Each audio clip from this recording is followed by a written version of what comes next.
AI వచ్చాక ఉద్యోగాల తీరు మారిపోతోంది. అసలు ఉద్యోగ వాతావరణమే కాదు, ఉద్యోగ వ్యవస్థ మొత్తాన్నే ఏఐ మార్చేయడం ఖాయం. మనం గుర్తించినా గుర్తించకపోయినా ఇది నిజం. ఇప్పటికే ఏఐ అనేది మనతో పోటీ పడే ఒక కోవర్కర్గా మారిపోయింది. అందుకే మానవ సంబంధాలు, ఎమోషన్స్ కూడా ఏఐ చుట్టూ తిరగడం మొదలైంది. ఎలా అంటారా? అదే తెలుసుకోవాల్సిన విషయం. జనరల్గా ఆఫీసుల్లో, ఉద్యోగ జీవితాల్లో పైకి కనిపించని ఎన్నో విషయాలు ఉంటాయి. చిన్న చిన్న ఫ్రెండ్షిప్స్, అనుబంధాలు, ద్వేషాలు, పోటీలు అన్నీ ఉంటాయి. లంచ్ టైంలో కబుర్లు చెప్పుకోవడం, అప్పుడప్పుడు పనిలో చిన్న చిన్న గొడవలు పడ్డం, పనిలో అవసరమైనప్పుడు ఒకరికొకరు సపోర్ట్ చేసుకోవడం ఇలాంటివన్నీ కామన్. ఇంతేకాదు, కొందరికి కొందరి పట్ల అసూయ, కొందరికి ఉద్యోగం పట్ల నిరాశ, మరికొందరికి ఉద్యోగం పోతుందేమో అనే భయం, ఇలాంటి ఎన్నో ఎమోషన్స్ ఏ ఆఫీస్లో అయినా మనకి కనిపిస్తూ ఉంటాయి.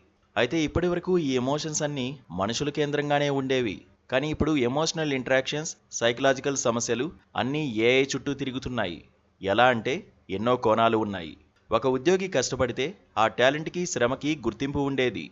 కానీ ఇప్పుడు ఏఐ హెల్ప్తో పనిచేస్తే ఉద్యోగికి ఆ గుర్తింపు ఉంటుందా అన్నది చెప్పలేం. గతంలో ఒక ఉద్యోగి కొత్త స్కిల్స్ నేర్చుకోవాలన్నా, పనిలో ఎక్స్పీరియన్స్ పొందాలన్నా తగినంత టైం దొరికేది.